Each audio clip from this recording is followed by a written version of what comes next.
Hey, what's up, YouTubers? Okay, so far I think we're almost done with our application, but there's still quite a number of things we need to set up. All right, so if you remember when we did the database design, um, there were two other tables. Well, let me not call them tables, but we created views um, within our application. Right? Let me just set up. Let me just open up the database, and I'll show you. Okay, so I want to say show tables. Okay, so we have these two views over here, the v underscore payments and v underscore transaction history, right? So the main idea here was that to use these two views or these two tables as kind of like an audit trail. So every time you perform a payment, it'll be logged within this table, and then you will be able to see whether or not the table, what do you call it? Oh, sorry, yeah, you'll be able to see whether the various payments that were done, and then all transactions, including payments will be also logged within the transaction history. This one is actually the main audit trail uh, table that I wanted to create, or we're gonna use, but we're gonna log both also in payments, because remember in payments, you still need to show the various payments you made to certain accounts, right? Um, Something like this, you can see as to who the person, who the beneficiary was, and then the account number and the amount that was paid, and whether or not it was successful or if it failed, right? So the transaction history one, currently it doesn't have anything. So let's see, transaction. Oh yeah, sorry, I forgot. We have a table called transaction history. All right, but in any case, um, Um, in fact, did we need this table? I think we did. Yeah, we did.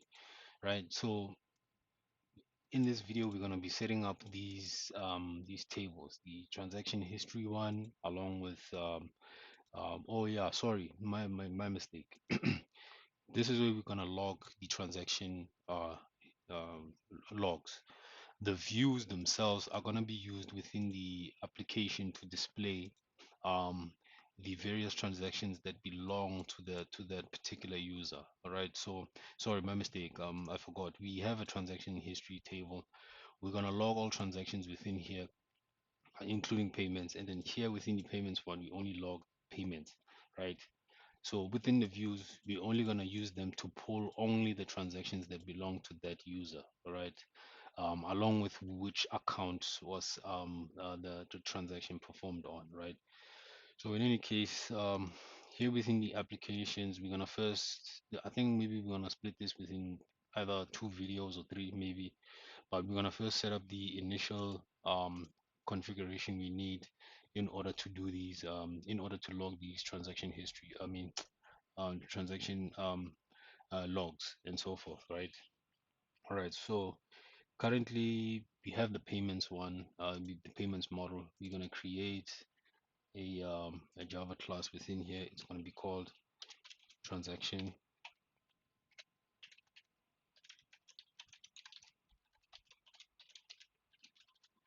transaction history, right? And what else?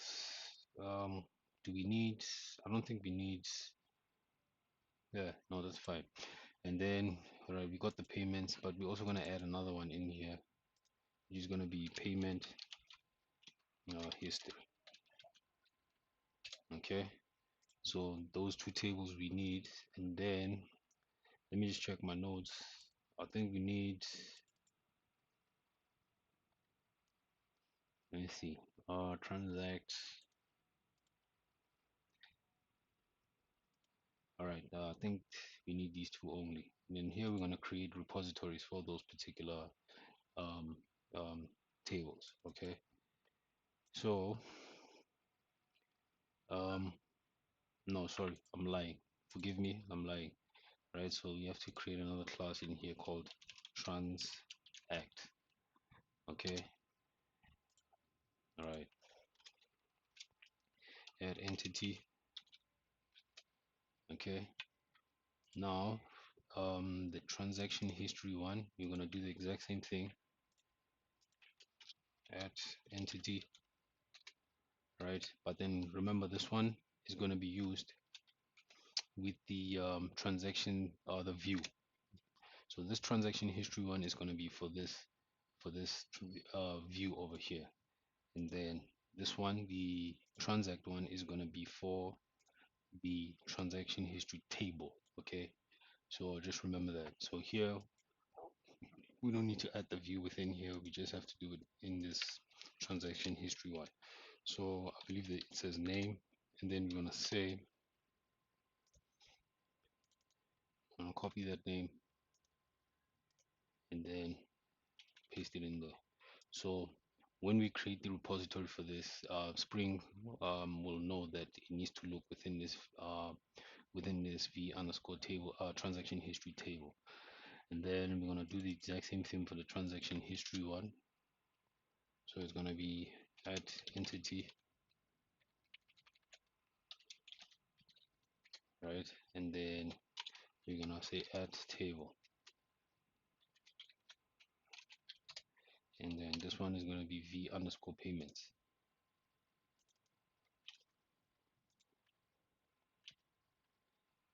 Okay. All right. So let's see. Um, all right. So when we perform transactions, in here we're going to modify this. Remember, we have deposits, withdrawals, transfers, payments, right? And so we will modify this a bit later. For now, we just need to set up all the tables we're going to need, right? So let's close the payment history and transfer the transaction history one, and then let's focus here. So we both have the payments one, and then we have the transact one. So in the transact table, right, let's do this. We're going to say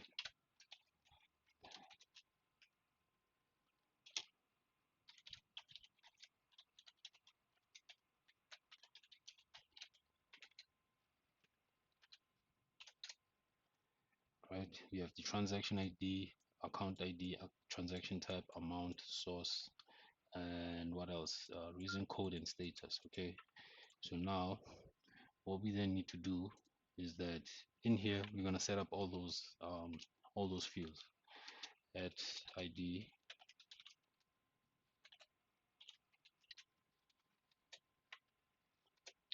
and then we're going to say private int transaction ID. So remember, it needs to be the same as all these fields that are in here. I'm going to copy that to avoid spelling mistakes. Let's copy this a couple of times.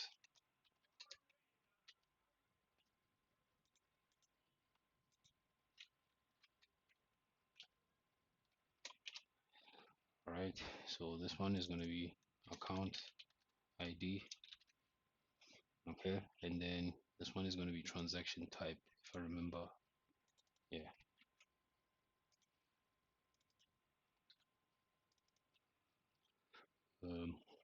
This is going to be a string. Okay, and here it's going to be amount, should be a double, right? I believe the amount. Then the source is going to be a string,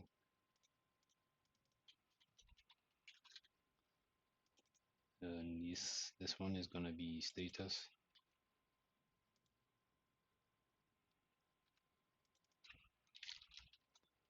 Okay, let's copy that again.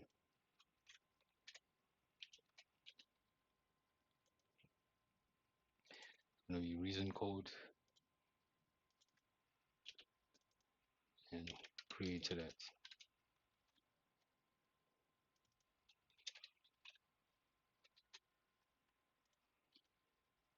Okay, then here we're going to say getters and setters. Okay,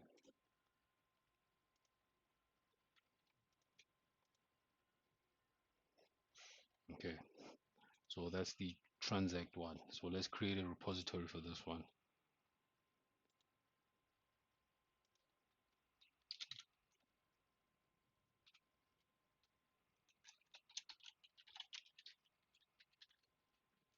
transact repository. It's going to be an interface. Then it extends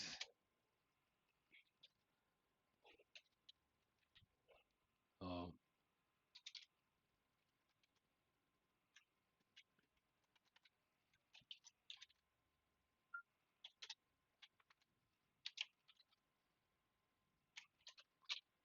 sorry, I forgot to call that CRUD repository interface.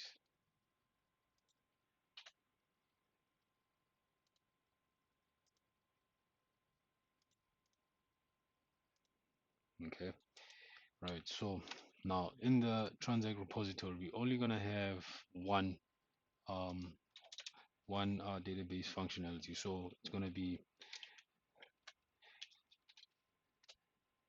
add modifying, and then we're gonna say add query, and then we're gonna say no, native. Okay.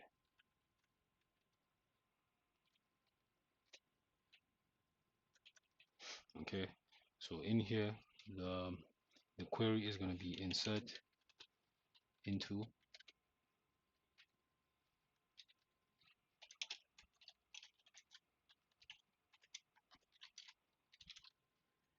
Okay, and then what we need is the account ID, right? And then the transaction type,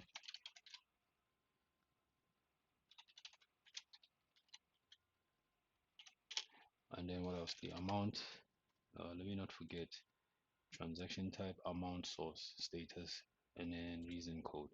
Amount, source, status,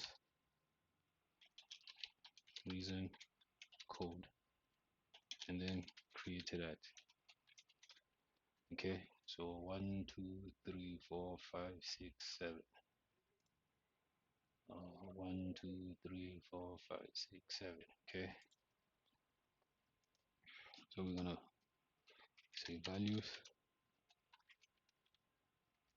again, account ID, um transact. I'm just gonna say transact type, and then it's gonna be amount, and then source,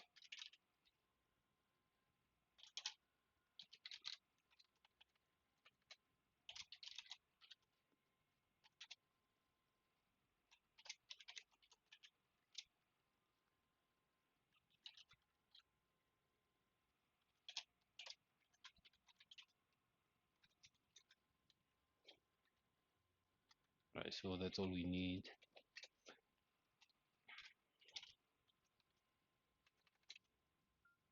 You know what, I want to try something. I've never done this, so let's see. Add transactional.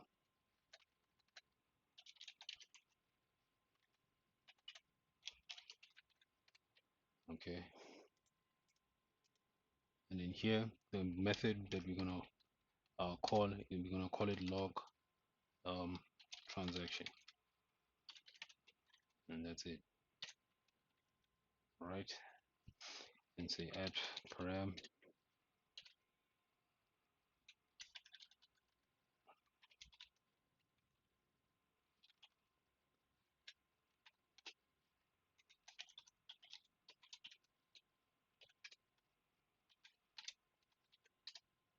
you know what, I'm gonna copy this and paste it a couple of times.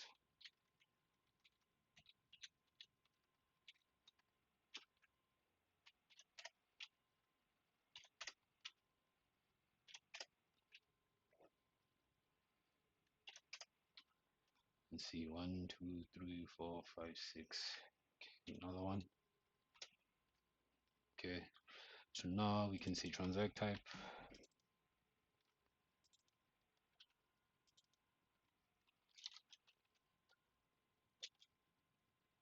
and then amount,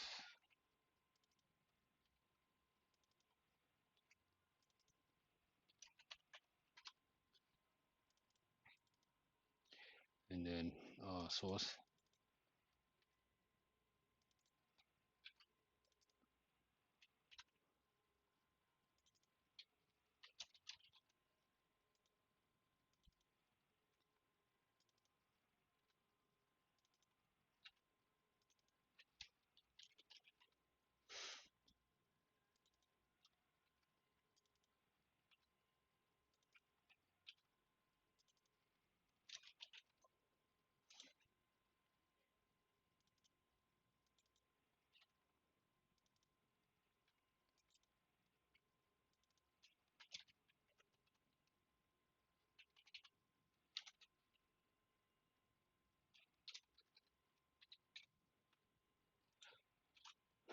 Okay, so that's all we need here within the um, transacts repository. Okay, so this is the one method we need. We don't need anything else.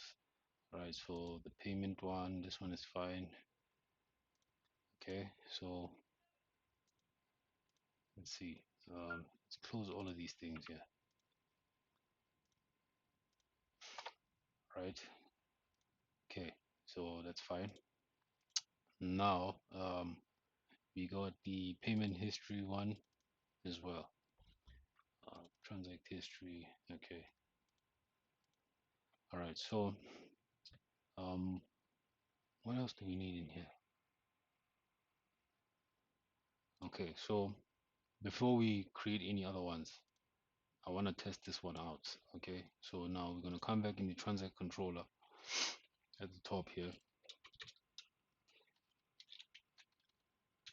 and then we're gonna say transact um what is it? Transact repository. Okay.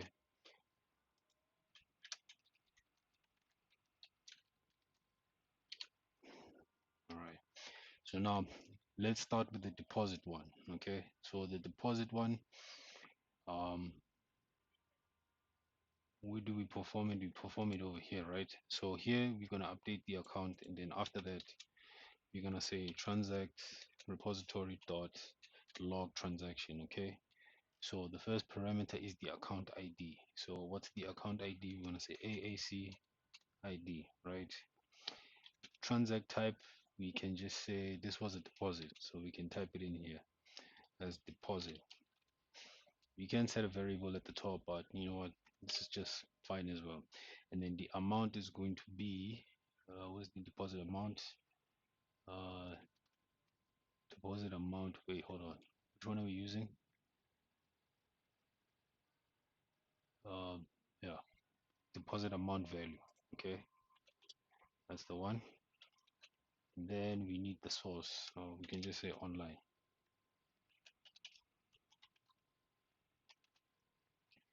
Then the next one should be status.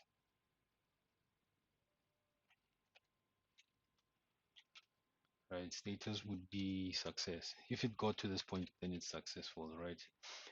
Success. And then the next one would be um man, sorry, the next one would be reason code. Let's see, what could be the reason code? Let me close this here, we can't even see what's going on. All right, reason code can be um, deposit transaction successful. Okay, right, what's the last one? Now the date time, I think we did it down here on within the payments, right? So I don't know if I should set this at the top or not. Yeah, let's do that,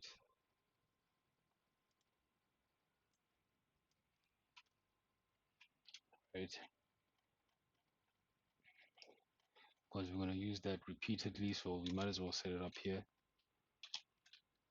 Current date time, set it to null initially, right?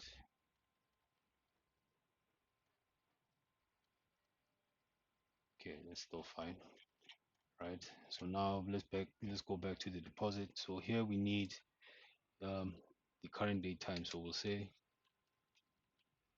uh, current date time equals to local date time dot now, right?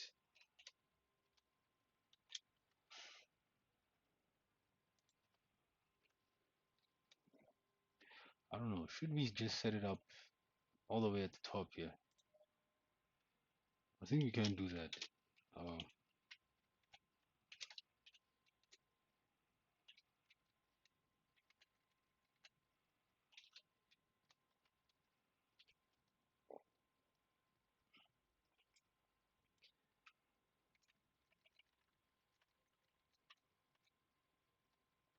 right, and then in the payments as well, let's make that change, and then we can remove that. because we already set it up at the top, so we don't need to keep calling it. All right, so right, we're back within the deposit. So here we're gonna log.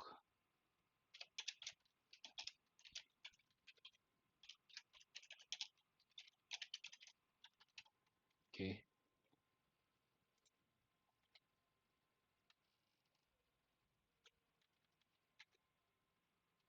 okay,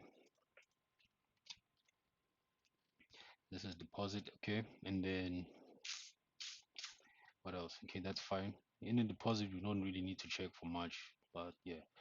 All right, so here within the transfer, right? Um, where do we go? Where do we go? We can come down here, and then remember within the payments, we did a function within here to say that if the current balance is lower than what the actual amount that the user is transferring, payment amount the user is using, we've then flashed this message. So we can take this as well and copy this and send this within the transfer, because within the transfer the user can still do the exact same thing where they try to transfer an amount that is larger than what they actually have within their account. So let's say transfer from transfer amount. If it's less than that, we can say redirect them back and say efficient fund to perform transfer.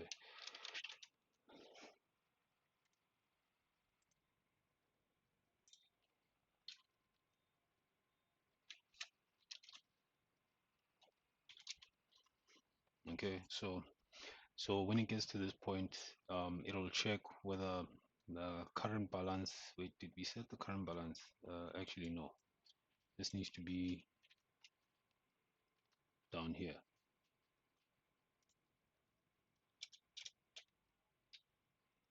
All right. So this needs to be down here, and the one we need to set is this one.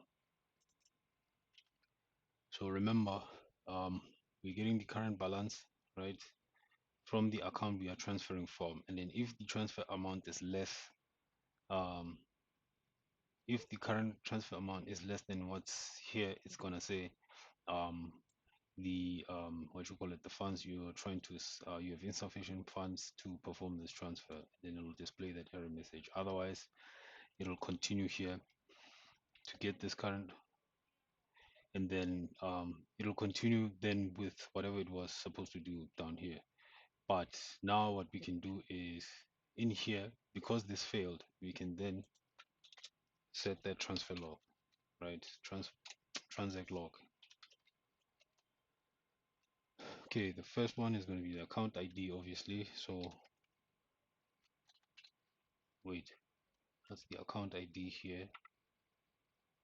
Um, where transfer from ID, sorry, transfer from ID, and then we're gonna say transact type is gonna be transfer,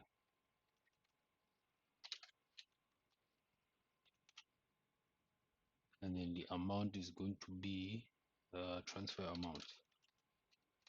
Okay, and then we're gonna say source is gonna be, let's just say online, and then status would be failed.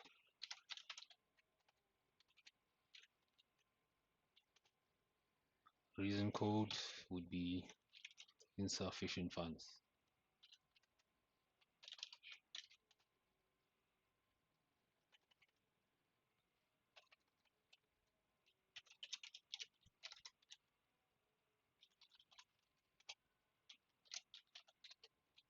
Right, and then current date type.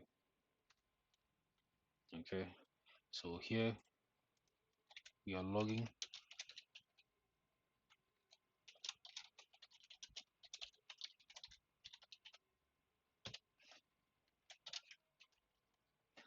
right? So again, like I said, we're just creating an audit trail to see the various transactions that were being performed. So here, it will be logged within this table. Okay, all right. Hopefully, you guys are able to follow what I'm doing. In any case, and then if nothing happens, obviously within after here, Um, this one here where we check for zero value, we don't need to log it here. Okay, so it's only when we need to do like where we try to um, perform an actual transaction. Okay, so down here we can then log a successful transaction. Okay, let's copy the one we did for the deposit,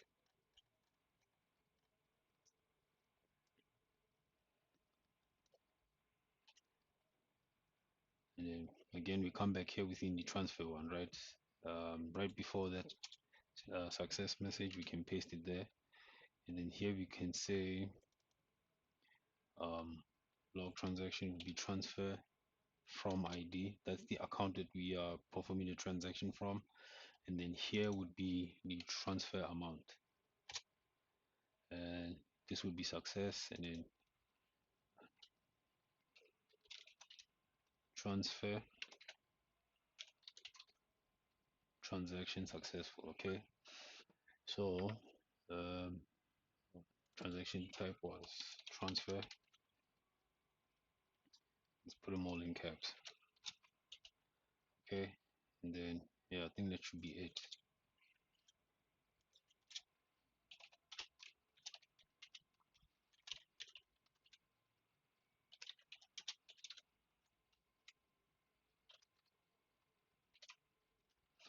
No, let me just say transaction.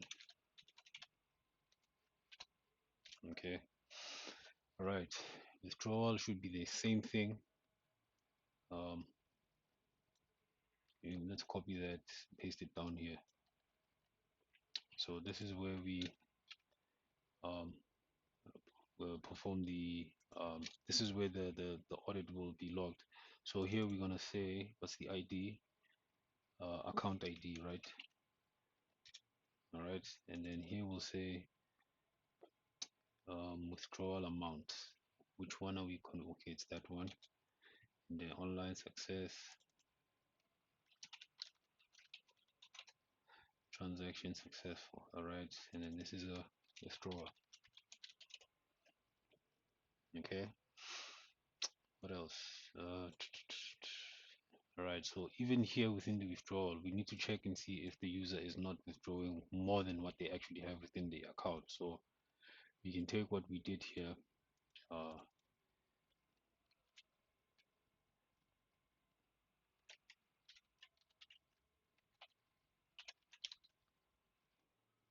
right? So where can we place this? Current balance, right? After that, okay. So if current balance,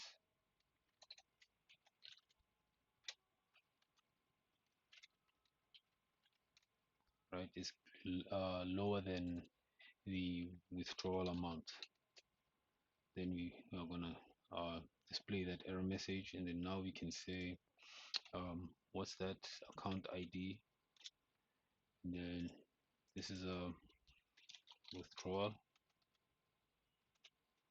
and then withdrawal amount failed, insufficient funds. Okay, that's fine. I think this one down here is also fine. Okay, payments, same thing, right? So we can just copy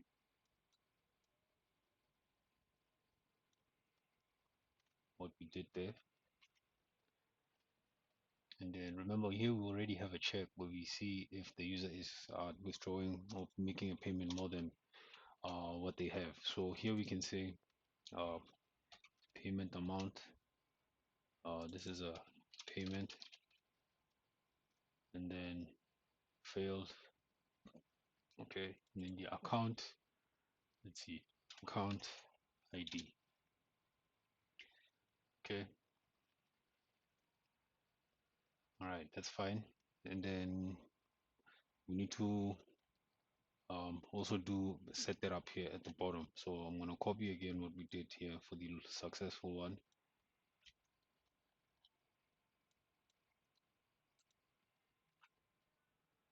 Okay,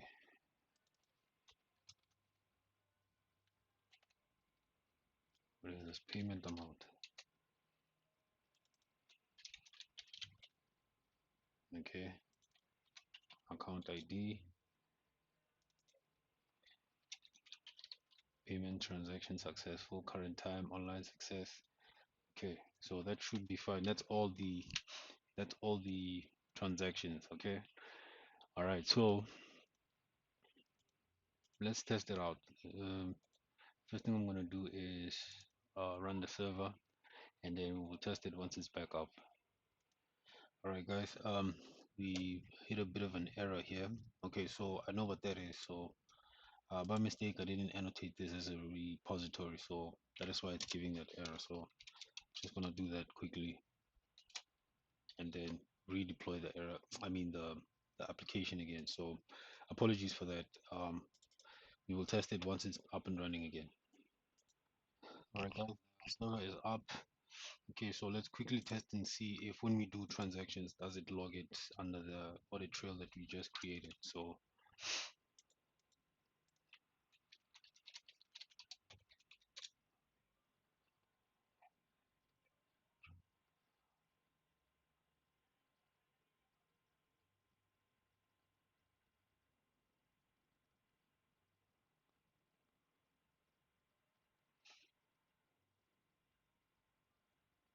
okay, so first let's try a deposit, right?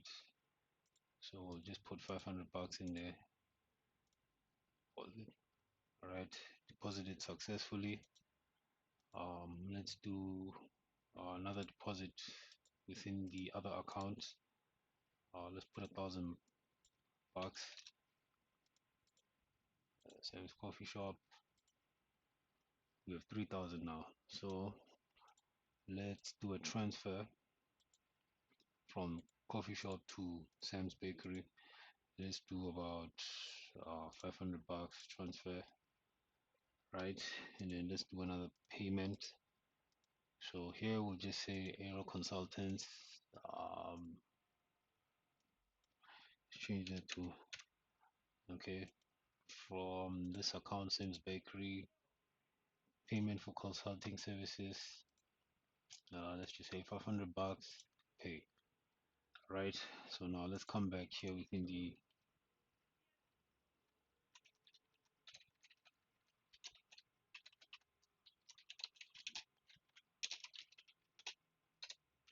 okay.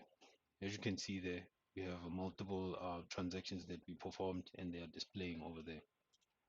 Okay, so now that we have this, let me see something. I wanna say select all from V. All right, so even under the view, it's displaying. Now the view, like I said, once we get here, when we have to display all the transactions under this transaction history route over here, we are going to pull them based on the user that's logged in. So just don't stress about it. But as you can see, we are able to create transaction logs. The other thing that we can test is let's do a withdrawal, right? And then how much does this one account have? 1,200. Okay, so let's say 2,000 from Sam's Bakery, right? You say it says you have insufficient funds to perform. Okay, we need to change that message there. But yeah, and then let's do the same thing with transfer. Sam's Bakery, no, Sam coffee shop. Again, let's say 3,000. All right, insufficient funds to perform this transfer. And then if we check under here, we have now two failed transactions. And then the reason code, it shows you insufficient funds, status is failed, and then this is the amount that was being withdrawn or transferred. Okay, so as you can see, at least with this, we can then have an audit trail of all our transactions. All right, so that's basically it for the payments. I don't think we need to do anything because already that within itself, it will show you whether or not the transaction was successful or not with the payments over here. Okay, so within the application, what we needed to do, let's stop the server for now. and then close there. All right, so where are we? We are in the payment method. Okay. um, Insufficient funds. So within the, we can actually make, um, we can actually take the very same make payment, what you call it, um, method that we created, or repository method we created, and use it here where we set up the transaction log, right? And then here we can just say failed, and then again keep the rest of the information as is, right? So the reason code would have to change, right? So the payment, let's say could not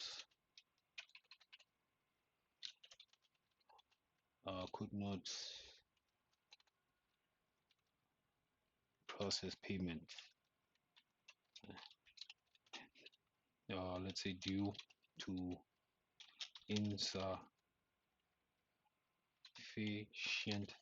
funds. Okay, let's delete that. So we can pretty much reuse this one to do the exact same thing. Remember, within payments, we still need to log as to who the beneficiary was and account number and all of that. So let's test this one for the last time and then see if it does log that audit trail as well. One moment for me, please. Okay, so the server is up. Let's test again. So I'm going to sign out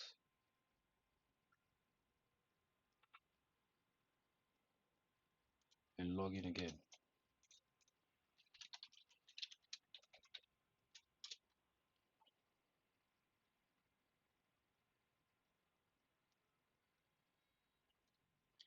So right, let's perform a payment. Let's say, what's that? Sam's coffee shop. Okay, so how much? Yes, 1.3. So let's say payment. Let's do the same thing. Aero Consultants. Let's take that account. Sam's coffee shop. Reference, we'll say payment for consulting services, and then again let's say 3,000. Try to pay. You have insufficient funds to perform payment, and then if you check in here, transaction history, we have a failed payment over here, and then even in the payments table. Okay, let's do the all right, so here it will show your what the amount was, who you were trying to pay, and then uh, the reference failed, the status is failed. The reason code would be could not process payment due to insufficient funds, and then that's when the record was created. Okay, so at least even within the payments table, if you have um, if you can't perform a payment, it will log it as a failed or success. And then also within the transaction history, we will always have that audit trail as well. Okay, so this is just more details for the payment, but here is just some basic information for the payment as well. Okay, so yeah, that was the main reason for creating the payment history table along with the payments table as well, so that we can at least have an audit trail in terms of what transactions were being performed on which accounts and so forth. All right, guys, the video is already long enough.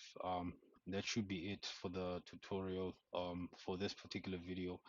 The other thing I wanted to point out, if you were deploying the file, if you were following along with what I was doing, if you saw in the beginning, I started off by creating the transaction history and payment history.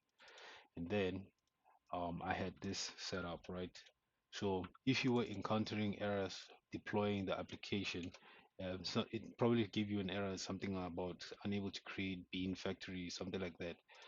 Just comment this out, these annotations out, both in the transaction history and payments table.